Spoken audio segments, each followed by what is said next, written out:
تمام دوستوں کو السلام علیکم ورحمۃ اللہ وبرکاتہ۔ دوستان گرامی، آپ کے سامنے سورہ توبہ کی آیت نمبر 26 اور 27 کی تلاوت حاضر خدمت ہے۔ اعوذ باللہ من الشیطان الرجیم۔ ثم انزل اللہ سکینتہ علی رسولہ وعلی المؤمنین وانزل جنودا لم تروها وعذب الذین کفروا وذلک جزاء الکافرین ثم یتوب اللہ من بعد ذلک علی من یشاء واللہ غفور الرحیم۔ صدق اللہ العظیم۔ اب اس کے بعد اسی آیات کریمہ کی آسان تشریح، ترجمہ اور تفسیر حاضر خدمت ہوگی۔ اعوذ باللہ من الشیطان الرجیم، بسم اللہ الرحمن الرحیم۔ ملتان سے شانواز تمام دوستوں کو السلام علیکم ورحمۃ اللہ وبرکاتہ۔ دوستان گرامی، آپ کے سامنے سورہ توبہ کی آیت نمبر 26 اور 27 کی تلاوت کی گئی۔ اب انہی آیات کریمہ کی آسان تشریح، ترجمہ اور تفسیر ابن کثیر سے حاضر خدمت ہے۔ اللہ تعالیٰ قرآن پاک میں فرما رہا ہے، یقیناً اللہ تعالیٰ نے بہت سے میدانوں میں تمہیں فتح دی اور حنین کی لڑائی والے دن بھی، جبکہ تمہیں اپنی کثرت پر ناز تھا، لیکن اس نے تمہیں کوئی فائدہ نہ دیا، بلکہ زمین باوجود اپنی کشادگی کے تم پر تنگ ہو گئی، پھر تم پیٹ پھیر کر مڑ گئے۔ پھر اللہ تعالیٰ نے اپنی طرف کی تسکین اپنے نبی پر اور مومنوں پر اتاری، اور اپنے وہ لشکر بھیجے جنہیں تم دیکھ نہیں رہے تھے، اور کافروں کو پوری سزا دی۔ ان کفار کا یہی بدلہ تھا۔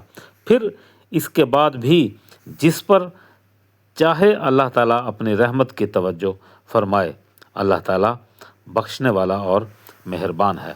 اب ان آیات کریمہ کی تفسیر ابن کثیر سے عنوان ہوتا ہے جنگ حنین اور نصرت الہی۔ اس کا دوسرا حصہ پڑھا جا رہا ہے۔ حضور اکرم صلی اللہ علیہ وسلم نے جانے والے اپنے ساتھیوں کو آواز دی کہ اے اللہ تعالیٰ کے بندو، میں اللہ تعالیٰ کا رسول ہوں۔ اے مہاجرین، میں اللہ کا بندہ اور رسول صلی اللہ علیہ وسلم ہوں۔ پھر اپنے گھوڑے سے اتر پڑے، مٹی کی ایک مٹھی بھری اور یہ فرما کر ان کے چہرے بگڑ جائیں کافروں کی طرف پھینک دی۔ اس سے اللہ تعالیٰ نے انہیں شکست دی۔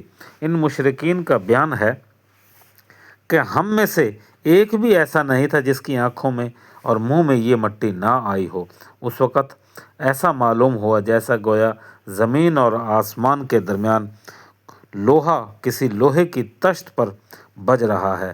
ایک روایت میں ہے کہ بھاگے ہوئے مسلمان جب 100 آپ صلی اللہ علیہ وسلم کے پاس واپس پہنچ گئے، آپ صلی اللہ علیہ وسلم نے اسی وقت حملے کا حکم دیا۔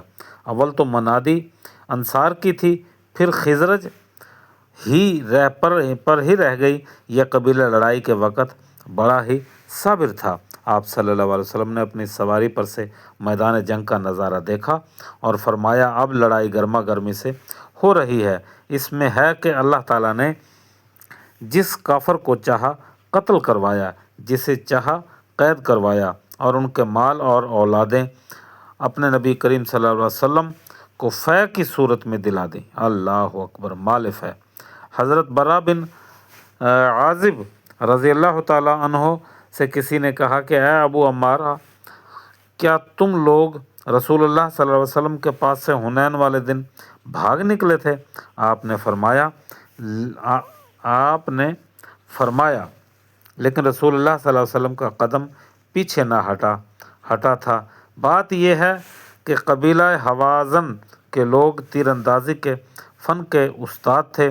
اللہ کے فضل سے ہم نے انہیں پہلے ہی حملے میں شکست دے دی، لیکن جب لوگ مال غنیمت پر جھک پڑے، انہوں نے موقع دیکھ کر پھر جو قادر اندازی کے ساتھ تیروں کی بارش برسائی تو یہاں بھگدڑ مچ گئی۔ اللہ اکبر، سبحان اللہ۔ رسول اللہ صلی اللہ علیہ وسلم کی کامل شجاعت اور پوری بہادری کا یہ موقع تھا۔ لشکر بھاگ نکلا اس وقت آپ صلی اللہ علیہ وسلم کسی تیز سواری پر نہیں جو بھاگتے دوڑنے میں کام آئے بلکہ خچر پر سوار تھے اور مشرکین کی طرف بڑھ رہے تھے اور اپنے تئیں چھپاتے نہیں بلکہ اپنا نام اپنے زبان سے پکارتے اور بتلاتے جا رہے تھے تاکہ پہچاننے والے پہچان سکیں۔ خیال فرمائیے کہ کس قدر ذات واحد پر اللہ تعالیٰ کی کس ذات واحد پر کتنا توکل تھا اور کتنا کامل یقین تھا کہ اللہ تعالیٰ کی مدد آپ پر نازل ہوئی۔ اللہ اکبر۔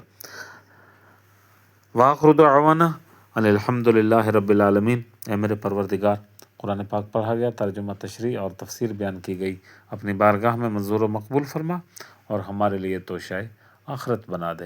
اے میرے پروردگار، ہمارے جتنے ساتھی، جتنے دوست بیمار ہیں، ان کے عزیز و اقارب بیمار ہیں، تمام کو شفائے کلی کاملہ و عاجلہ عطا فرما، آمین یا رب العالمین۔